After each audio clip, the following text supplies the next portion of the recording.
Thank you.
Okay class, skin हमने assess करनी थी। स्किन में कहते हैं examine the entire skin surface under the good light. Good light में आपने इसको इंस्पेक्ट करना होता है। Inspect and detect any growth. ठीक है, आपने उसकी किसी किस्म की किसी ग्रोथ को देखना होता है। ठीक है, कि कोई ग्रोथ तो नहीं है। उसके बाद आपने टेक्निक्स की एग्जामिनेशन है जिसमें कलर आ जाता है आपका। कलर, फिर मॉइस्चर देख लिया जाता है, फिर टेम्परेचर देख लिया जाता है, फिर टेक्सचर देख लिया जाता है। ठीक है, फिर मोबिलिटी देखी जाती है, यानी ease with which a fold of skin can be move. Turgor देखा जाता है, speed with which the fold returns into the place. Decrease होता है अगर डिहाइड्रेशन होती है। ठीक है, cyanosis, jaundice, carotenemia, changes in melanin, dry, oily, cool, warm, smooth, rough. ठीक है, ये सारी फाइंडिंग आप देखते हैं। उसके बाद आप देखते हो note any lesion and their anatomical lesions, location and distribution. जैसे पैटर्न है, शेप्स हैं, टाइप में आप देखते हो, कलर देखते हो उसका, जनरलाइज्ड है, लोकल है, लीनियर क्लस्टर्स है, डर्मेटोमल है, मैक्यूल है, पेप्यूल है, पस्टल है, बुल्ला है, ट्यूमर कोई बना हुआ है, ठीक है, रेड वाइट ब्राउन, ठीक है, हेलियोट्रॉप देखते हैं, जो हेलियोट्रॉप तो नहीं बना हुआ। उसके बाद इंस्पेक्ट करते हैं हम पाम को। Inspecting the palm is an opportunity to assess the overall colouration को इंस्पेक्ट करने के लिए, ठीक है। मिसाल के तौर पर असेसिंग टेम्परेचर एंड मॉइस्चर, हमने टेम्परेचर देखा, मॉइस्चर देखा। Palpating to assess skin turgor and mobility, skin turgor और मोटिलिटी को हमने असेस करना होता है। उसके बाद colour changes in the skin, जैसे कलर मैकेनिज्म है, ब्राउन है, ब्लू है, रेड है, ठीक है। ब्राउन है तो इंक्रीज्ड मेलानिन, मेलानिन जो है वो बढ़ जाता है आपका, ठीक है। देन पर्सन्स जेनेटिक नॉर्म, ठीक है। ब्लू है तो साइनोसिस है, increase D oxy haemoglobin from hypoxia. Peripheral है तो सेंट्रल है, आर्टीरियल है, एबनॉर्मल हीमोग्लोबिन है। रेड है तो increase visibility of the oxy haemoglobin from dilated superficial blood vessels or increased blood flow in the skin, decreased use of oxygen in the skin. उसके बाद selected cause में आपके पास sun exposure आ जाता है कि आपने सन एक्सपोजर तो नहीं ज़्यादा किया, प्रेगनेंसी में मिलाजमा हो जाता है, एडिसन डिजीज़ हो जाती है, एंजाइटी और कोल्ड इन्वायरमेंट, ठीक है, हार्ट और लंग डिजीज़, ठीक है। उसके बाद मैथिमोग्लोबिनीमिया, ठीक है, सल्फाग्लोबिनीमिया है। इसके अलावा आपके पास फीवर है, ब्लूशिंग है, ब्लशिंग, अल्कोहल इनटेक की वजह से, लोकल इन्फ्लामेशन की वजह से, ठीक है। कलर एक्सपोजर मिसाल के तौर पे कोल्ड ईयर्स, अक्सर कानों का कलर आपने देखा है कि सर्दियों में चेंज हो जाता है। इसी तरह से अगर येलो है तो increase bilirubin of the joints, ठीक है। जॉइंटस की वजह से सारी आपकी स्किन जो है वो येलो टिंग हो जाएगी, स्क्लेरा भी आपका येलो हो जाएगा। कैरोटिनोमा जो है वो sclera does not look yellow,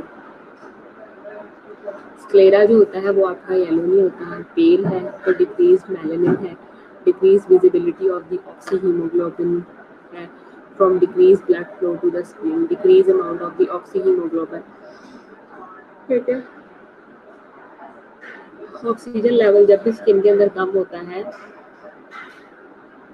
तो ऑक्सी हीमोग्लोबिन में पेशेंट चला जाता है। एडिमा में मास्क स्किन पिगमेंट्स, ठीक है, स्किन पिगमेंट्स जो होता है वो एडिमा करता है। उसके बाद liver disease, haemolysis of the red blood cells, increased carotene intake from yellow fruits and vegetables, albinism है, वाइटिलिगो है, टीनिया वेर्सिकोलर है, ठीक है। ये सारी की सारी स्किन डिसऑर्डर है। उसके बाद सिंकॉप और शेक एनीमिया है, shock anaemia.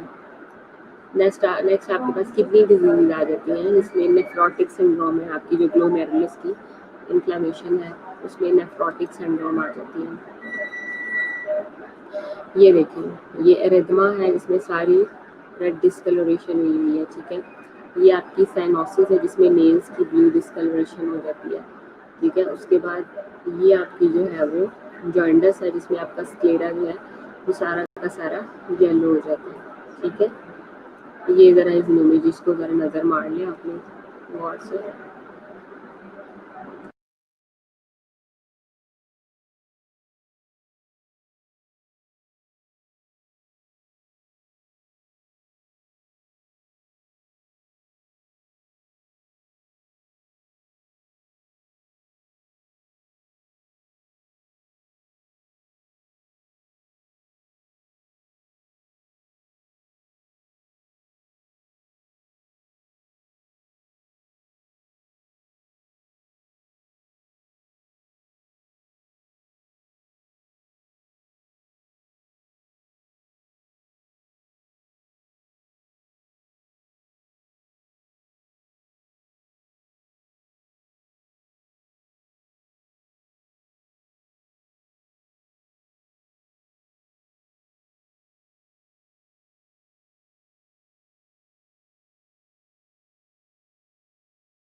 What is the difference between cyst and nodule. ये सिस्ट और नोड्यूल के अंदर जो है वो डिफरेंस है, ठीक है। सिस्ट जो होता है वो आपका सैक लाइक होता है, जैसे एक थैला सा होता है अंडर द स्किन, स्किन के नीचे, ठीक है, सेमी सॉलिड मटेरियल उसमें आ गया।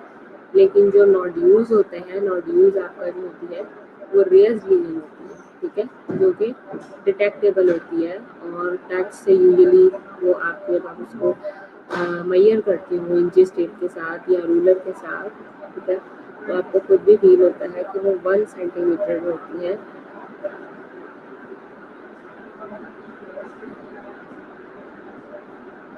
1 सेंटीमीटर रेज होती है। उसके बाद आ जाता है व्हील। व्हील होता है raised reddish area that commonly itchy and least 24 hour और लेस, ठीक है। मतलब व्हील आप कह सकते हैं कि एक आपको एलर्जिक टाइप रिएक्शन जैसे हो जाता है किसी चीज़ से, ठीक है। कोई चीज़ अक्सर आपने देखा होगा कि वो कोई चीज़, कोई भी कीड़ा पतंगा वगैरह, कोई भी चीज़ है हाथों को जो है आपने किसी गंदी चादर ले ली, गंदी जगह पे लेट गए, ठीक है, तो इस तरह से जो है वो आपको काट जाए, तो इस तरह से गोल गोल एरिया जो है वो डिमार्केटेड एरिया से बन जाता है, जिसे कहते हैं व्हील, ठीक है। उसके बाद फिशर्स हैं, ये पेनफुल क्रैक होते हैं, crack like lesion of the skin that extend at least into the dermis, और ये इतनी ज़्यादा एक्सटेंड कर देती है कि ये डर्मिस तक के अंदर चली जाती है। एड़ियों का जिसे कहते हैं फटा होना, ठीक है, बेसिकली दैट इज एड़ियों का फटा होना is called in health assessment fissures, ठीक है। फिशर्स जो होते हैं वो इतने आपके डीप होते हैं कि वो एक्सटेंड किए होते हैं आपके डर्मिस के अंदर। आगे देखिए eczema. Eczema is a very contagious and very difficult to handle and its relief is very difficult as well. तो ये basically a medical condition in which patches of the skin become rough and inflamed with blister which cause itching and bleeding, ठीक है। मतलब skin के ऊपर जगह जगह पे जो है वो आपके पैच बन जाते हैं, ठीक है, और इन पैच के बनने की वजह से वो पैचेस जो होते हैं वो आपके एक तो रफ हो जाते हैं, वहाँ पे इन्फ्लामेशन होना शुरू हो जाती है, प्लस ब्लिस्टर मतलब कि छाले, ठीक है, और फिर छालों के साथ उनकी इरप्शन भी स्टार्ट हो जाती है और ब्लीडिंग भी स्टार्ट हो जाती है। वहाँ से पस भी निकलती है एज ए ब्लिस्टर, वहाँ से पस भी जनरेट हो रही होती है, पस भी स्क्रीट हो रही होती है, और इसके साथ साथ जो है वो आपकी उस एरिया से आप जो है वो ब्लीड भी कर रहे होते हो, ब्लीडिंग भी हो रही होती है। उसके बाद आ जाती है आपकी secondary skin lesion. Secondary skin lesions में आपके पास आ जाती है may arise from primary lesion, तो प्राइमरी लीजन से भी आ सकती है, ओवर ट्रीटमेंट हो सकती है, ठीक है, एक्सेस स्क्रैचिंग हो सकती है, स्केल में a thin flake of dead exfoliated epidermis, ठीक है, आपकी एक्सफोलिएटेड डेड एपिडर्मिस जब जो है वो शेड होना शुरू हो जाती है, तो वो स्केल आपके होते हैं वो आप उसे कहते हैं कि स्केली स्किन हो गई है। जैसे कि एक मेडिकल कंडीशन उसने बताई है एस्थायोसिस वल्गैरिस। एस्थायोसिस वल्गैरिस जो है वो मेडिकल कंडीशन है जिसके अंदर के ये चीज़ होती है। उसके बाद आपके पास इसमें आ जाती है इसकी एग्जांपल ड्राई स्किन की, ठीक है, ड्राई स्किन में भी बिल्कुल इसी तरह से हो जाता है। क्रस्ट ये है कि the dried residue of the skin exudate such as serum, pus और ब्लड, ठीक है, कोई भी सीरम है, पस है या ब्लड है, ठीक है, वो आपके अंदर आ जाता है, वो आपका क्रस्ट आ जाता है, क्रस्ट में वो बनता है, ठीक है। ये ड्राइड बेसिकली रेजिड्यू होता है आपका, पस भी हो सकती है, ब्लड भी हो सकता है, और किसी किस्म का कोई सीरम भी हो सकता है जो कि वहाँ से इरप्शन पे स्टार्ट हो जाता है, जैसे कि आपने इस इमेज के अंदर भी देखा है, ठीक है, और इसकी बेस्ट एग्जाम्पल उसने इम्पाइड इम्पिटेगो बताई, ठीक है, इस क्लिनिकल कंडीशन का नाम। फिर स्कार है, स्कार में increase connective tissue that rises from injury और डिजीज, क्योंकि इंजरी और डिजीज कॉज करता है। हाइपरट्रॉफिक स्कार है फ्रॉम स्टीरॉयड इंजेक्शंस, ठीक है, इसमें आप हाइपरट्रॉफिक स्कार लेके आते हो जो कि स्टीरॉयड इंजेक्शन की वजह से। उसके बाद लाइकन लाइकेनिफिकेशन। लाइकेनिफिकेशन क्या होती है? Visible and palpable thickening of the epidermis, मतलब जब आपकी एपिडर्मिस जो होती है वो थिक होना शुरू हो जाती है, तो इसमें जो है वो जो कंडीशन कहलाती है वो thickening of the epidermis, lichenification कहलाती है, एंड रफनिंग ऑफ द स्किन। तो स्किन जो होती है वो आपकी रफ होना शुरू हो जाती है। And increase visibility of the normal skin furrows often from chronic rubbing, okay. और इंक्रीज होती है आपकी जो विजिबिलिटी होती है नॉर्मल स्किन की, जो कि क्रॉनिक रबिंग से होती है, ठीक है। जैसे कि न्यूरोडर्मेटाइटिस है आपका, न्यूरोडर्मेटाइटिस में ऐसे होता है। उसके बाद कीलॉइड्स है, कीलॉइड्स में आपके पास हाइपरट्रॉफिक स्कारिंग है that extend beyond the border of the initiating injury, जैसे कि कीलॉइड या ईयर लूप।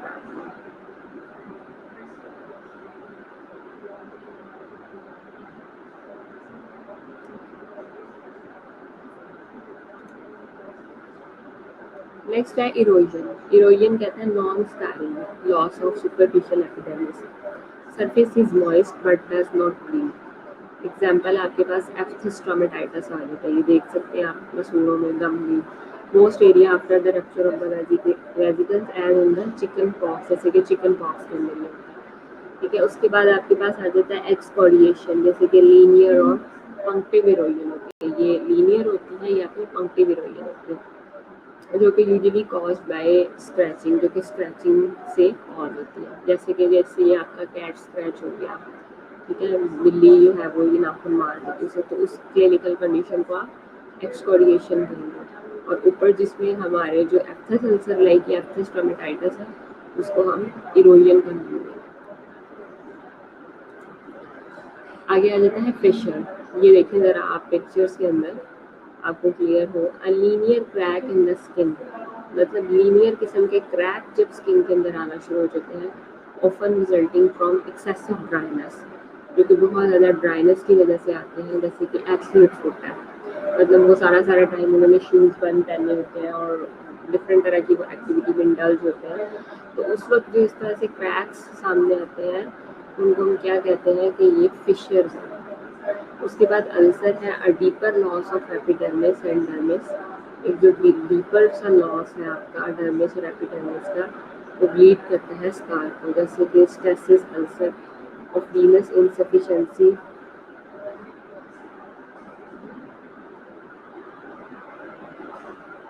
और इसे हम जो है वो सिफ्लेटिक चैंकर्स भी बोलते हैं।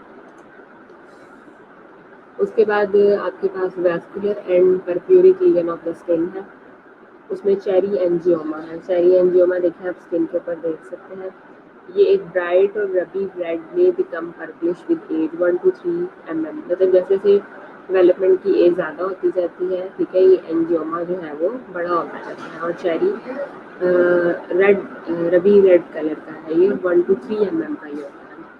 Round flat sometimes raised may be surrounded by pale halo, और समटाइम इसके गेट जो है वो पेल हालो सा मौजूद होता है। फाउंड ऑन ट्रंक और एक्सट्रीमिटीज, ठीक है, ट्रंक और एक्सट्रीमिटीज पे मौजूद होती है।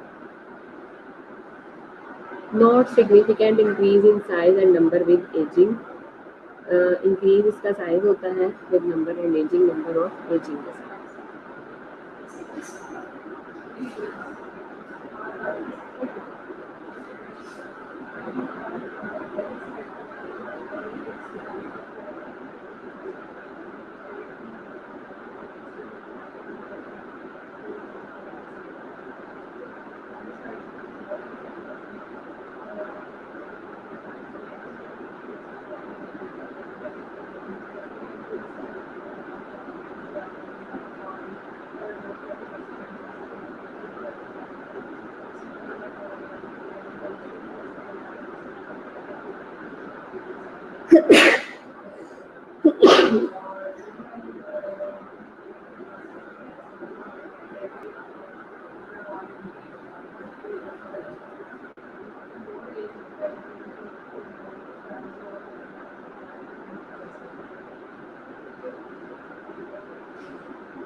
उसके बाद cherry angioma, not significant increase in size.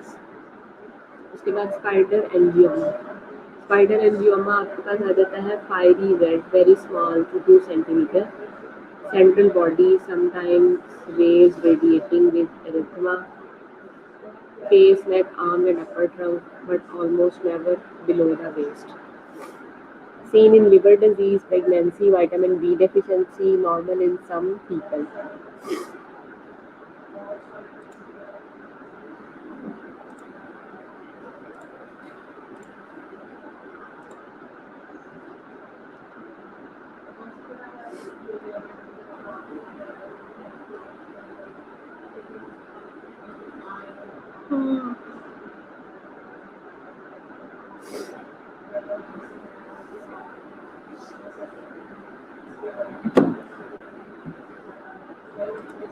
अच्छा जी, उसके बाद आगे आ जाता है ज़्यादातर लिवर डिजीज़ के अंदर होता है इसका इशू, ठीक है। और इसके अलावा face, neck, arms and upper trunk but almost never below the waist. ये इसी तरह से होता है एंजियोमा, आपका सेंट्रल बॉडी होता है ये, और फार्ड सा होता है, स्मॉल टू 2 सेंटीमीटर। ये स्पाइडर मेन है, देखिए just like a spider, bluish, varies from very small to several inches, जो कि वेरी करता है from very small to several inches. Their resemble is spider or be linear, irregular or cascading. Most often on legs, near veins, also on anterior chest. Often accompanies increased pressure in the superficial vein as in varicose vein, ठीक है। Superficial pressure when को जब pressure आता है तो उस सूरत में हम कहते हैं, और इसको हम बोलते हैं वेरिकोज वेन। अक्सर प्रेगनेंसी में जो है वो आप जिन्होंने गायनी में ड्यूटी की उनको नज़र आएगा कि इस तरह से जो स्किन जो होती है वो ग्लोइश टिंग हो जाती है, ये वेरिकोज वेन के अंदर होती है ज़्यादातर।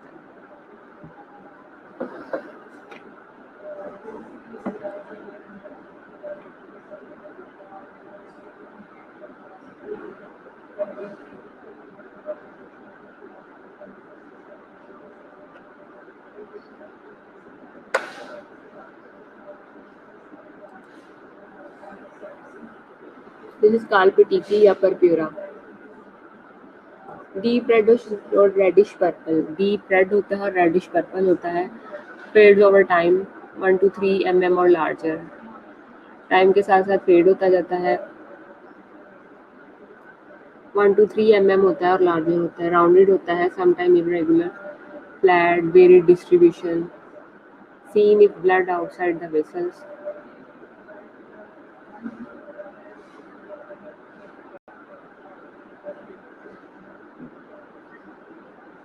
ज़्यादातर जो है वो ये आपकी ब्लीडिंग डिसऑर्डर के अंदर, पेटिकी के अंदर, एम्बोली ऑफ द स्किन, इसमें ज़्यादातर ये आपको प्रॉब्लम होता है, ठीक है।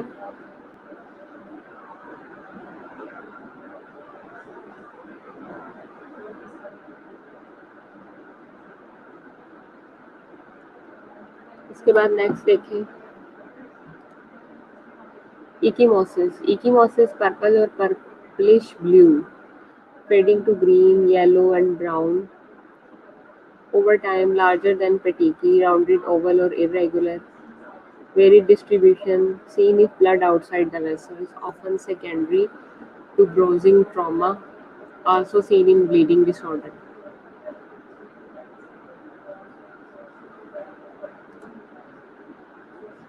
स्किन ट्यूमर्स देखें, ये आपका कहलाता है एक्टाइनिक कैरोटोसिस।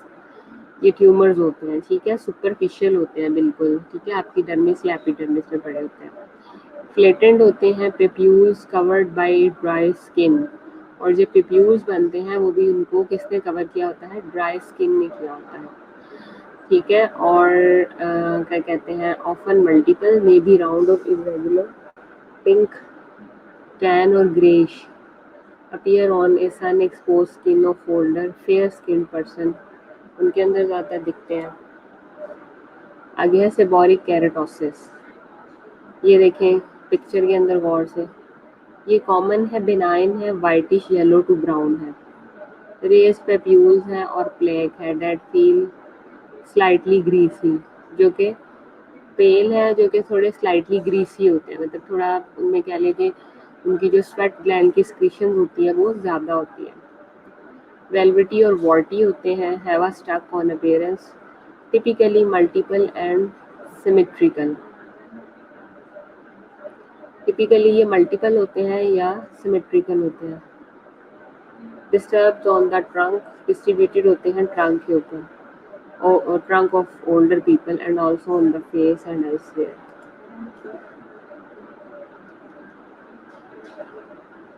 आगे आ जाता है squamous cell carcinoma, usually on sun expose skin of the fair skin adult. Fair skin adults जो होते हैं वो उनके ऊपर ज़्यादा होता है, 60 ईयर्स और ओल्डर, 60 ईयर या ओल्डर पेशेंट्स के अंदर usually may develop in an actinic keratosis। ठीक है, एक्टिनिक केरेटोसिस पहले कॉज करवाता है और usually grow more quickly than a basal cell. ठीक है, और जो आपके बेजल सेल होते हैं स्किन के, उससे ज़्यादा जल्दी ये ग्रो करता है। कार्सिनोमा होता है इसलिए फेमर होता है, यानी कि टाइट है, लुक्स रेडर होता है ये। ठीक है, the face and the dorsal of the hand are often affected. आपका जो डॉर्सल एरिया है हैंड्स का वो, और जो आपका फेस है वो जो है इसको ज़्यादातर इफेक्ट करता है। ये देखें बेजल सेल कार्सिनोमा, दो malignant grow slowly and almost never metastasize। मतलब बिनाइन है, ये मेटास्टेसाइज नहीं करेगा, पूरी बॉडी के ऊपर जो है वो ये आपके जो बेजल सेल है ये ग्रो नहीं करेंगे। Most common in fair skin adult 40 years और older, usually on the face. ठीक है, और ज़्यादातर जो है ये फेयर स्किन जो एडल्ट है उनमें होता है 40 ईयर्स ओल्डर फेस के ऊपर। आगे है कापोसी sarcoma in years, may appear in many forms, macules, papules, plague or nodule almost everywhere on the body. Lesions are often multiple and may involve internal structure। ठीक है, कापोसी सारकोमा जो है वो ज़्यादातर एयर्स में होता है, इन मैनी फॉर्म्स, और बहुत सी फॉर्म्स है उसकी, जैसे मैक्यूल है, पेप्यूल है, प्लेग है और नोड्यूल्स है, almost everywhere in the body, जिसम के हर जगह पे। Lesions are often multiple and may involve internal structure। Lesions जो होती हैं वो ज़्यादातर आपके पास क्या होती हैं, मल्टीपल होती हैं और इंटरनल स्ट्रक्चर होता है। कापोसी सारकोमा जो है वो ज़्यादातर जो है वो एड्स पेशेंट के अंदर कॉमन होता है। स्किन लेयर्स को जब आपने कैटेगराइज करना है तो abnormal characteristics of the pigmented layer, उसके लिए हम जो है वो ABCD थंब रूल हमने रखा हुआ है, जिसके अकॉर्डिंग हम उसको कैटेगराइज करते हैं। A for symmetry, B for border, C for color, D for diameter। ठीक है, और E for enlargement, elevation and enlargement। मतलब ये जो ABCDE नेमोनिक है, आपने इसको एज इट इज़ याद रखना है। ये उसमें दो कंडीशंस बताई हुई हैं, ये आपके पास बिनाइन है और ये मेलिग्नेंट है, यानी कि ये पूरी बॉडी के अंदर मेटास्टेसाइज कर सकता है हर जगह पे स्किन के, और ये सिर्फ लोकलाइज्ड रहेगा। ठीक है, वो एसिमेट्रिक भी हो सकता है, बॉर्डर भी उसमें इस वक्त हमने बिनाइन में देखना है, बॉर्डर हमने मेलिग्नेंट में भी देखना है, कलर भी हमने बिनाइन में देखना है, और हमने मेलिग्नेंट में भी कलर देखना है। इस तरह से डायमीटर भी हमने बिनाइन में देखना है और मेलिग्नेंट में देखना है, दोनों में देखना है। And this is all about. ठीक है, तो बाकी ये लेयर्स ऑफ स्किन जो है वो हम नेक्स्ट सेशन में जो है इसको कंटिन्यू करेंगे। अभी आप इसको यहीं तक रखें, और इससे रिलेटेड कोई क्वेश्चन है मुझे, अभी तक जितनी भी हमने एबनॉर्मेलिटीज़ पढ़े हैं, Kaposi sarcoma, basal cell carcinoma, squamous cell carcinoma, seborrheic keratosis, skin tumours, ecchymosis, petechiae और purpura, spider vein, spider angioma, ठीक है, चेरी एंजियोमा, फिशर अल्सर। ठीक है, फिशर अल्सर। इसके बाद नेक्स्ट आपके पास आ गया ये एरोजन, एक्सफोलिएशन, लाइकेंसिफिकेशन, कीलॉइड्स, क्रस्ट, स्कार। ठीक है, तो ये सारी की सारी जो है वो चीज़ें आपने इनको गौर से देखना है और इनकी कैरेक्टरिस्टिक्स बतानी है कि ये किस तरह से है।